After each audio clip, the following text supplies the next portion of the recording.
నామానికి మహిమ కలుగునుగాక. ఉదయకాల సమయంలో వచ్చిన మీకు అందరికీ యేసుక్రీస్తు నామములో వందనాలు చెల్లిస్తూ ఉన్నాను. దేవుడు మనకిచ్చిన మంచి సందర్భాన్ని బట్టి యెరూషలేము స్వస్థత మందిరములో 1000 గంటలు ప్రార్థనా విజ్ఞాపన చేయడానికి దేవుడు నిజంగానే మంచి అవకాశాన్ని మనకిచ్చాడు. ఎందరికో లేని ధన్యత, కృప దేవుడు మనకు అనుగ్రహించాడు. ఈ ధన్యత అందరికీ రాదు. ప్రార్థించడానికి అందరూ యోగ్యులు కూడా అర్హులైన వారిని దేవుడు ఎన్నుకుంటూ ఉంటాడు. నిజంగా చాలా సంతోషము. కారణం ఎందుకంటే ఈ యొక్క యెరూషలేము స్వస్థత మందిరం అనేది ప్రార్థనలో పుట్టింది. ప్రార్థన చేసేటప్పుడు 7 దినములు ఉపవాసం ఉండి ప్రార్థించగా ఆ ప్రార్థనలోనే దర్శనమిచ్చి, ఈ ఊరెక్కడో తెలియదు, ఈ ప్రాంతం ఏంటో తెలియదు, కానీ దర్శనము ద్వారా దేవుడు చూపించి మరి దేవుడు తీసుకొచ్చి నిలబెట్టి ప్రతిదీ కూడా ప్రార్థన పూర్వకంగానే చేశారు. అందువల్ల ప్రార్థనకు అసాధ్యమైనది ఏది కూడా లేదు. మా వాక్యం ఎంతైనా వినొచ్చు, పాటలు ఎన్నైనా పాడవచ్చు, ప్రార్థన చాలా అవసరమై ఉన్నది. కాబట్టి ఎలాంటి వారు అవసరము అని అంటే, పరిశుద్ధ గ్రంథంలో ఒక మాట మనం చదువుకుంటే మనం ఎలాంటి ప్రార్థన చేయాలి అన్నటువంటిది ఇక్కడ చెప్పబడి ఉంది. యేవేలు గ్రంథంలో చక్కటి మాట ఉంది. యేవేలు గ్రంథము 2వ అధ్యాయం 13-14 వచనాలు చూస్తే, సియోనులో బాకా ఊదుడి, ఉపవాస దినమును ప్రతిష్ఠించుడి, ప్రతి దినము నియమించి ప్రకటన చేయుడి, జనులను సమకూర్చుడి, సమాజ కూటమును ప్రతిష్ఠించుడి, పెద్దలను పిలుగున చూపించుడి, చిన్నవారిని స్తన్యములు చేయి బిడ్డలను తోడుకొని రండి. పెళ్లి కుమారుడు అంతఃపురములో నుండి, పెళ్లి కుమార్తె గదిలో నుండి రావాలి.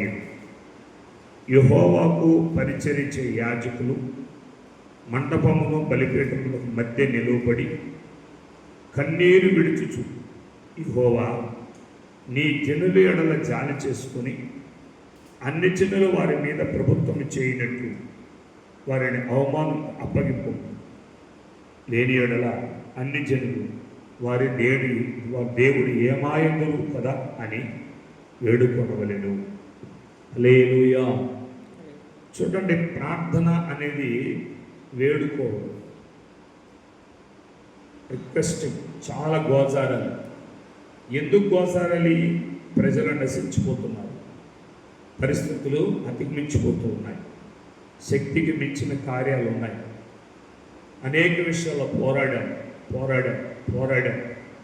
దానికి సరైనటువంటి ఆన్సరు రాలేదు. మామూలుగా చేసే ప్రార్థన వేరు, ప్రతిష్ఠిత చేసుకునే ప్రార్థన వేరు. ప్రతిష్ఠిత అంటే మనలో మన దేవుడికి త్యాగం చేసుకోవడం, సమర్పించుకోవడం. ఈ 1000 గంటలు దేవుని మందిరంలో ప్రతిష్ఠించుకున్నాం. మానక రాత్రి పగళ్ళు ప్రార్థించాలి. అందుకే దావీదు భక్తులు అంటారు కదా, యెహోవా ధర్మశాస్త్రం దీవారాత్రులు ధ్యానించేవాడు ధన్యుడు. దీవారాత్రములు ప్రభు సన్నిధిలో మొరపెట్టాలి. కాబట్టి ప్రతిష్ఠిత, నన్ను నేను దేవునికి ప్రతిష్ఠించుకుంటున్నాను. 1 గంట, లేకపోతే 1 దినము, లేక 1 రోజు, 3 దినాలు, 7 దినాలు అని ప్రతిష్ఠించుకొని ప్రభు సన్నిధిలో కూర్చొని మొరపెట్టడం. నీ జాలి కోసం మాట్లాడుతుంది. నీ జాలి కోసం ప్రభు, నీ జాలి కనపరచు, నశించిపోతున్న వారి కొరకు మేము ప్రార్థిస్తున్నామని అలాంటి ప్రార్థన చేయాలి. ఏదో ఈ సమయం ఇచ్చారు కదా, 1 గంట చేసేస్తున్న పని అయిపోతుంది అని చేసామనుకోండి, ఆ ప్రార్థనకు బదులు రాదు. ఎందుకంటే అది నిజమైన ప్రార్థన కాదు. 147 కీర్తనలో ఒక మాట్లాడుతుంది చూడండి. 147 కీర్తన 18వ వచనంలో అంటారు ఆ మాట, నిజముగా మొరుపెట్టువానికి చూడండి.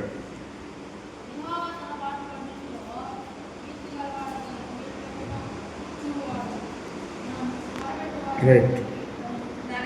45 తనకు మొరపెట్టు వారికి అందరికీ, తనకు నిజముగా మొరపెట్టు వారికి అందరికీ యెహోవా సమీపముగా ఉన్నాడు. హల్లెలూయా. చూడండి, ఇక్కడ మొరపెట్టువారు, నిజముగా మొరపెట్టువారు, ప్రార్థించేవారు, భారంతో ప్రార్థించేవారు, బాధ్యతతో ప్రార్థించేవారు, వేదనతో ప్రార్థించేవారు. కాబట్టి ప్రార్థన అనేది ఇంట్లో మనం చేసుకున్నట్టుగా, సాధారణంగా చేసుకున్నట్టుగా ఉండకూడదు. ఇది భారంతో చేయాలి. నిజముగా అంటే సత్యముతో, యథార్థంగా చేసే ప్రార్థన. ఈ ప్రార్థన దేవుడు వింటాడు. ఎందుకయ్యా ఈ 1000 గంటల ప్రార్థన మనం చేయాలి అని అంటే, ఇర్మీయా గ్రంథము 29వ అధ్యాయం 7వ వచనంలో చక్కటి మాట అంటారు. ఇవన్నీ కూడా మనం తెలుసుకోవాలి. 29వ అధ్యాయం 7వ వచనం చూడండి. నేను మిమ్మల్ని చెరగొనిపోయి పట్టణం యొక్క క్షేమము కోరినవాడు, దాని కొరకు యెహోవాకు ప్రార్థన చేయండి, దాని క్షేమము మీ క్షేమమునకు కారణమగును. ఎందుకు మనం ప్రార్థించాలంటే, మన పట్టణం క్షేమంగా ఉంటే మనం క్షేమంగా ఉంటాం, మన ప్రాంతం క్షేమంగా ఉంటే మనం క్షేమంగా ఉంటాం. వాళ్ళు దేవుణ్ణి నమ్ముకున్నారా లేదా అనేది కాదు, వాళ్ళు ఎవరు ఏమనేది కాదు. వాళ్ళు బాగుంటే మనం కూడా బాగుంటాం. మొన్న 2 వివాహాలు జరిగింది ఇక్కడ. ఒక అతను కనిపించాడు, నేనే మాట్లాడా.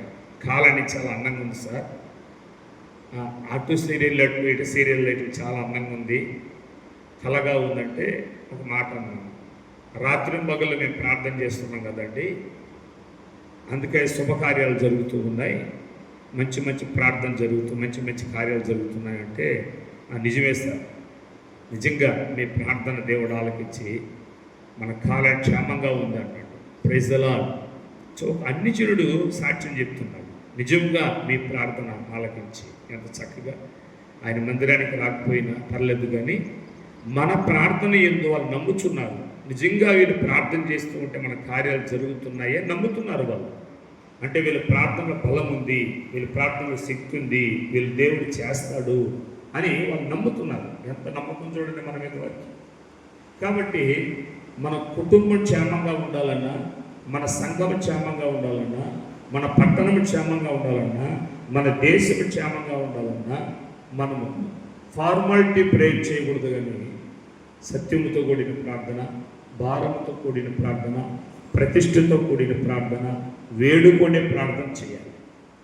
ఎలాంటి ప్రార్థన చేయాలి అనంటే చివరిగా మాట చెప్పి ప్రార్థన చేస్తాను. చూడండి ఎలా ఉండాలో మన ప్రార్థన అంటే, నిర్గమకాండము 32వ అధ్యాయం 10వ వచనము చదువుతాం. చూడండి. కావున నీవు ఊరకుండుము,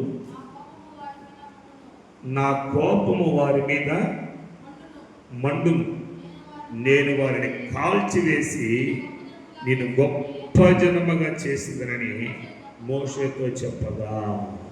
గమనించండి బిడ్డలారా, ఐగుప్తులో నుంచి బానిసత్వముల నుంచి వచ్చినటువంటి ప్రజలు ప్రయాణంలో ఉన్నారు, కనానుకి వెళ్ళడానికి ప్రయాణంలో ఉన్నారు. దైవజనుడు మోషే గారు నడిపిస్తున్నారు. అయితే మోషే గారు ఏమో దేవుడి సన్నిధికి వెళ్ళారు ప్రార్థన చేయడానికి. ఇశ్రాయేలు ప్రజలేమో విపరీతమైన సన్నుగుళ్ళు గొడుగులతోటి విగ్రహారాధనతోటి పాపం చేయడం ప్రారంభించారు. దేవుడికి ఇష్టం లేని కార్యాలు చేశారు. దేవుని కోపం వచ్చేసింది. కోపం వచ్చినోడు వెంటనే వచ్చి చంపేయచ్చుగా. అందుకే కోపించుచుని వాత్సల్యత చూపించేది. కాబట్టి మోషేతో అంటాడు, మోషే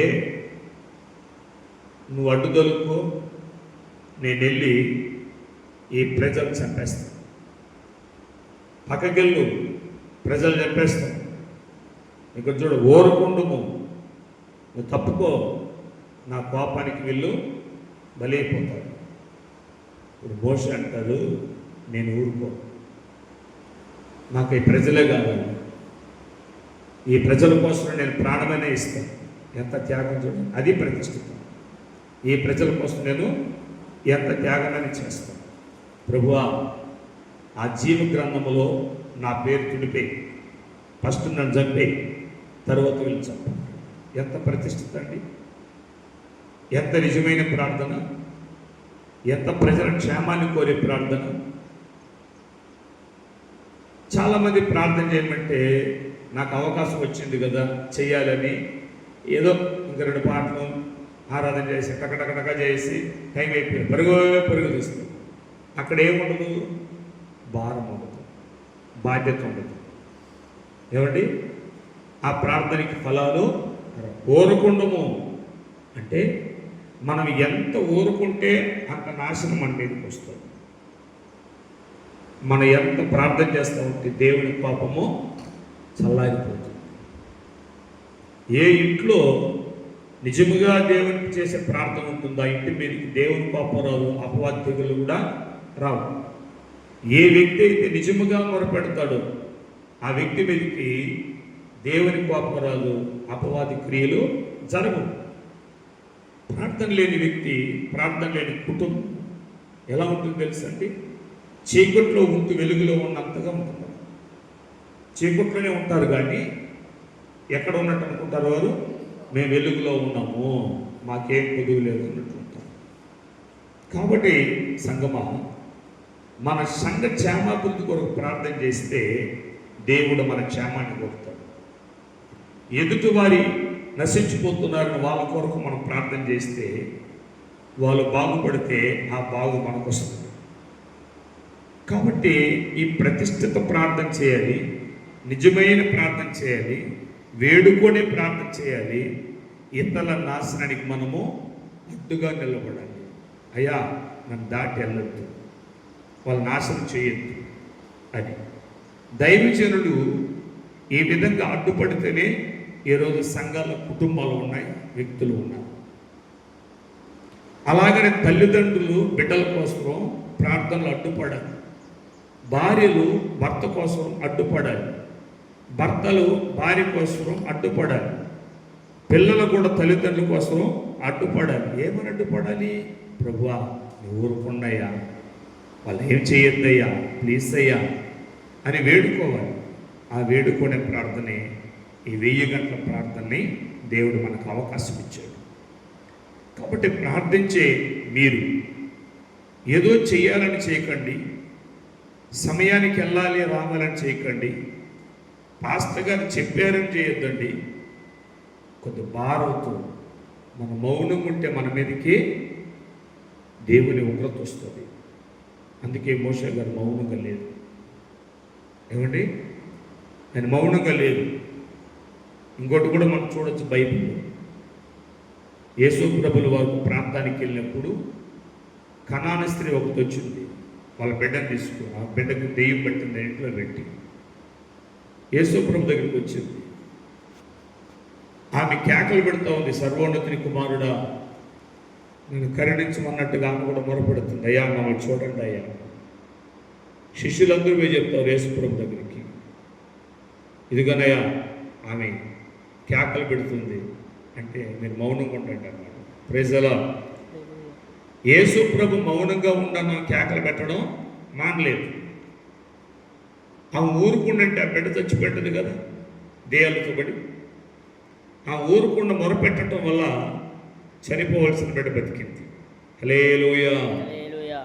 అలాగే లోక సువార్త 10వ అధ్యాయం, మార్కు సువార్త 10వ అధ్యాయంలో చూసినప్పుడు పుట్టు గుడ్డివాడు దారి పక్కన ఉంటాడు.